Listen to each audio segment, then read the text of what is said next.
Meil on hea Jumal.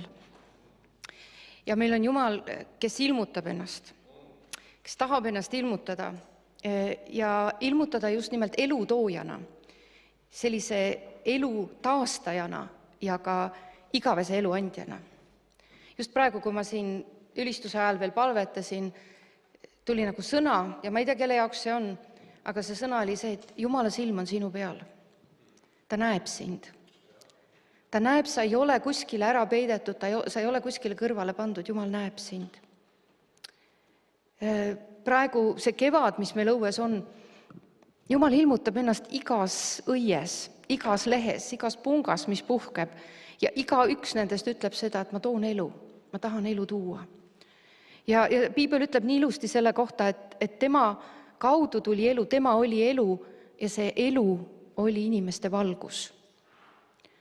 Ja seda valgust me igatseme ja me ihaldame.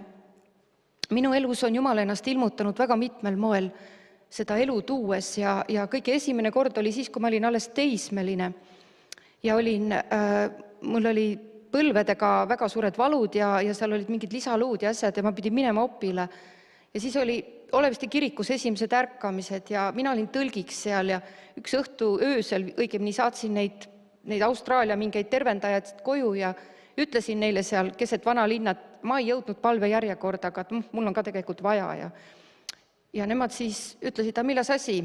Siia samasse munakivide peale põlvitame ja panid mu põlvili sinna, miilitsad läksid mööda ja vaatasid, mis toimub. Aga Jumal tegi mu terveks seal samas. Ma läksin koju, ütlesin emale, et ma olen terve ja ema ei uskunud alguses, aga siis, kui uued röntgeni pildid tulid, siis oligi nii. Ja ta ei tervendanud mitte ainult mu jalgu, ta tervendas ka kõik muud asjad, mis mul olid nagu hädas või mis olid halvasti. Nii et Jumal on nagu sekkunud mu ellu sellise elutoojana väga mitmes variandis. Aga veel rohkem isegi, kui ta nagu ihu on tervendanud, on ta andnud elu mu hingele, ikka ja jälle ja uuesti. Kui hingevalu või hingepimedus on olnud nii suur, et enam ei jaksa, enam ei näegi mitte midagi edasi, siis Jumal on tulnud ja tõstnud üles, elustanud oma sõnaga, oma kõnetusega, oma ligitulekuga, oma armastusega. Ta on üleloomulikult vahest mu püsti tõstnud, täitnud rahu ja lootusega. Ja neid hetki on olnud veel rohkem kui ihulist tervendamist. Aga 2012. aasta alguseks oli minu elu selles kohas, et ma olin täiesti läbi põlenud. Mul oli meeletu väsimus ja see kasvas ainult trennis, kõigepealt mind viidi keskmiselt. See kasvaja avastati 2019. aasta veebruaris. Mind saadeti haiglasse ja mu vereproovid olid väga-väga halvad. Ja ma mäletan, see on hetk on mulle nagu meelde sööbinud, kui ma nägin sellisel suurel ekraanil, nägin seda kasvajat. Ta oli selline jälk ja suur ja ta oli minu sees. Ma olen üldiselt üsna tugev, aga kui ma siis tagasi ratastooli läksin ja mind sealt kabinetist ära viidi, siis ma lihtsalt nutsin. See šokk oli suur. Meie suguvõsas ei olnud kunagi olnud ühtegi kasvajat ja ma ei suutnud seda uskuda. Aga enne veel, kui lift tuli ja enne veel, kui ma jõudsin tunnete sisse minna, olin ma äkki ühes teises pildis. Ja ma olin kaldalt lahti tõugatud paadis ja see paat oli suunatud avamerele ja ma teadsin, et tagasi pöörata ei saa. Aga paadi teises otsas aerude juures istus Jeesus ja ta ütles mulle, ära karda, ma olen siin sinuga kuni selle teekonna lõpuni. Ma olin imestunud, et kuidas tema siin ainult minu pärast, aga seal ta istus aerude juures ja see paat läks liikvele. Tol hetkel ma mõistsin, teadsin ja kogesin, et kontroll on minu käest ära võetud. Ma nägin ainult seda avamerd ja ma teadsin, et seal ees on tormid. Aga seal oli Jeesus ka ja ta oli mulle öelnud, et ta jääb mu paati. Ja kogu selle usuga, mis seal selles šokifaasis mu sees oli, ma haarasin sellest sõnast kinni ja hoidsin sellest kinni. See edasine ei olnud kerge, sest operatsioon tuli teha võimalikult kiiresti. Aga kui sa saad sellise teate, siis see paneb su elu täiesti seisma. Ja mitte ainult minu enese jaoks. Ma pidin leidma tasakaalu Ma pidin kõigepealt leidma selle šoki sees vastuse, kes ma nüüd olen. Ma olin olnud enne keskealine naine päris paljude unistustega, ma olin teinud võimsalt tööd, ma olin vanaema, ma olin ema, ma olin abikaasa, nüüd äkki ma olin haige, see, kelle peale vaadati varjatud hirmuga, ma olin lahkuja, mul oli täiesti uus identiteet vaja leida. Aga Jeesus oli mu paadis. Ja ma tundsin seda, kuigi ma ei teadnud, kas see teekond lõpeb siinpool või lõpeb see sealpool või igavikus. Ma teadsin, et ma pean oma elu asjad korda tegema. Ja see kõik oli olemas. Teine, milles see taustavaldus oli kandmine. Ma ei oska seda teise sõnaga öelda.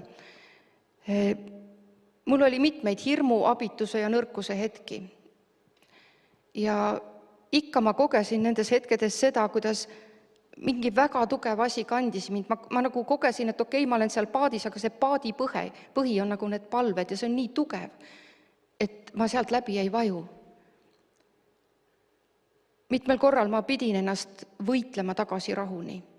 Sellepärast, et mul on üsna hea kujutlusvõime ja ma teadsin, ma olin näinud üsna palju asju elus ja igasuguseid rünnakuid oli ka sellel baasil.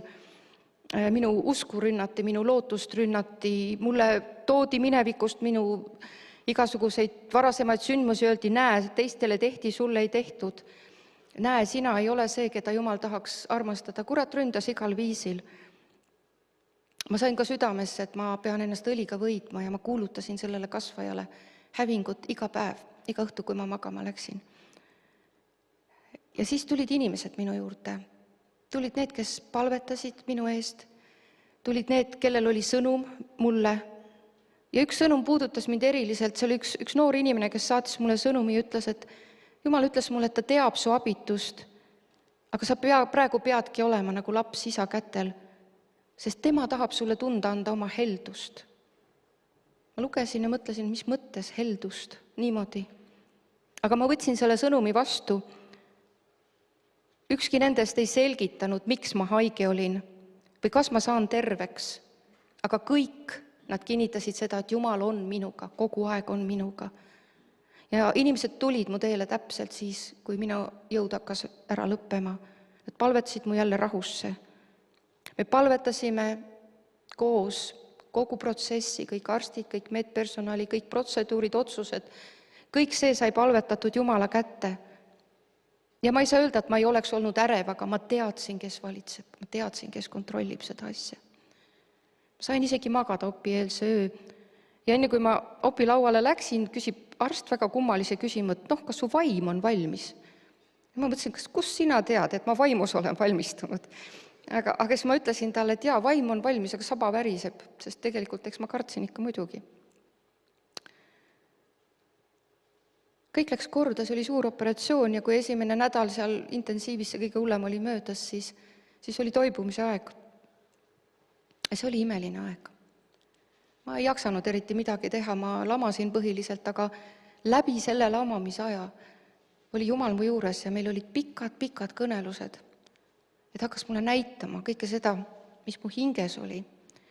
Kõike seda, mis oli sügaval, mida ta oli ammu tahtnud mulle öelda, aga mul ei olnud aega, mul oli liiga kiire olnud. Ma olin alla surunud need asjad iseenda sees. Ja nüüd ta tõi need esile, et ta selgitas, ta ilmutas ja siis ta parandas ja siis ta ravis. Ja ma ei kogenud iga päevaga mitte ainult seda, et mu ihu vaikselt hakkas taastuva, et ma kogesin, kuidas mu hing hakkas elama. Kuidas tuli rõõmu juurde, kuidas tuli elu juurde, vabadus tuli juurde. Ja siis tuli keemiaravi. Ja seal tilgutite all paljude inimestega koos istudes ma kogesin seda, kuidas surmavaim tahtis tagasi tulla. Kuidas seal oli nii palju haigust, seal oli nii palju lootusetust selles ruumis. Ja keemiaravi on selline asi, mis teeb su väga nõrgaks ja see oli uus võitlus, mis tuli teha. Veresooned ütlesid üles, organism läks nõrgaks, kõrvaltoimed ei andnud asu. Palju oli selliseid nullpäevi, kus üldse ei jaksanud midagi teha. Iga õhtu, kui ma võtsin terve suure peotäie tablette, siis ma sain südamesse, et ma ütlesin, et Jeesuse nimel ainult see, mis tuleb hävinguks, vähile see saab mõju ja kõik muu ei hävita minu organismi. Ma seisin Markuse 16. peatüki lõpusalmide peal ja see tundus mõnikord igitobe. Istun seal üksinda köögis, tabletid pihus ja ütlen midagi. Aga ma ütlesin seda usus ja ma teadsin, et Jeesus oli minuga. Ja ma hakkasin seda loomulikuks pidama, seda, et Jeesus on minuga lausa niimoodi, et ühel päeval, see oli juba sügise hakul, kui ta ütles mulle, et nüüd on aeg teisele kaldale minna, siis ma kogesin, et ma ei taha. Ma tahan seda osadust, ma olin küll väga nõrk juba ja mu ihu ei talunud enam keemiaravi, aga ma olin nii harjunud selle Jumala ligi olekuga, et ma ei tahtnudki enam teisele kaldale minna, ma tahtsin jääda Jeesuse lähedale. Nüüd ma olen käinud 2 aastat usus ja teadmises, et Jumal on mu terveks teinud. Ta on saatnud mulle ka kinnituse sõnumeid, et seda, mida Jumal on parandanud, seda kurat ei lükka ümber enam. Ja ma ei tea, mis saab edasi, aga ma tean, et selle, mida kurat tahtis minu tapmiseks, minu hävituseks, selle Jumal keeras minu õnnistuseks. Ta pani käe vahele ja tema tegi seda, mida tema oli otsustanud. Ja nüüd ta on andnud mulle palju suurema, palju sügavama osaduse, kui mul oli enne. Ja ma ei ole seda kuidagi ära teinud, ma ei ole kuidagi parem kui ükski teine inimene. Tänaseks valmistudes ma palvetasin kõigi nende eest, kes just praegu vähiga võitlevad või mõne muu raske haigusega, kes on väga rasketes olukordades. Ma tean väga mitut armsat tuttavat inimest, kes seda võitlust praegu peavad. Ja ma tean, kui palju tähendavad eest palved. Aga kui ma täna palvetasin, ma kogesin vaimus seda, kuidas Jumala valu ja kaastunne nende inimese pärast nagu täitis mu südame. Ma kogesin, kui suur on Jumala armastus. Sügavalt ta hoolib sinu eest täna. Iga hädas olija eest, ükskõik millega sa võitled. Ja ma kogesin taas, kui võimas on rist. See Jumala armastuse väljendus, see ainus sild, mille kaudu tuleb meile pääste ja tervis. Võib-olla mõni inimene mõtleb, et kui Jumal on nii suur armastus ja ta hoolib, miks ta siis mind terveks ei tee? Me ei tea, ta ei ütle meile. Ta ei pea ütlema, ta on Jumal ja me oleme inimesed, ta on suverään. Aga ta hoolib väga, ta hoolib nii palju, et Jeesus läks ristile. Ja mulle tundub, et meil on palju olulisem veel mõista, et me ei ole mitte ainult ihu, vaid sa oled ka hing ja sa oled ka vaim. Ja need on igavesed. Ühel hetkel see ihu ikkagi lõpeb. Aga Jumal on andnud sulle hinge ja vaimu, mis igavesti elab. Ja kui me võitleme haigustega, siis me võitleme oma ihu pärast. Sa tunned valu ja sul on halb ja kui sa palvetad, sa koged leevendust. Aga palju olulisem on veel see, mis su hinges ja vaimus toimub. Kas surmavaim saab su kätte või ei saa? Kas masendus lämmatab su ära ja lootusetus? Otsustav on see, kas sul on kellegi käest kinni haarata. Kas sul on kuhugi oma lootus kinnitada? Ja kas sul on eest palvetajaid? Ja täna siin on neid palju, väga palju. Ja kui su hingel on tugi, siis elu ei kao, isegi kui su ihu enam ei jaksa. Ja mina tean, et Jumal sirutab inimese poole just sellistel hetkedel. Ta sirutab ja ütleb, haara kinni, mina kannan ja mina päästan. Mina tulen su paati. Ja võib-olla, kui ihu ei parane, siis su hing ja vaim saavad päästetud. Ja see on see eluvalgus, mis on inimestele vaja, mida Jumal tuli tooma. Ta tuli tooma tervist, ma igal juhul kuulutan seda. Et Jumal võib puudutada ja terveks teha keda tahes, kus tahes, nii nagu ta mind seal vanalinna Munakivi teedel terveks tegi hetkega. Aga ta armastab sind tervikuna ja ta igatseb, et sa saaksid olla oma elu, mis kestab igavesti koos temaga. Siruta oma käsi ja sa õnnistatud.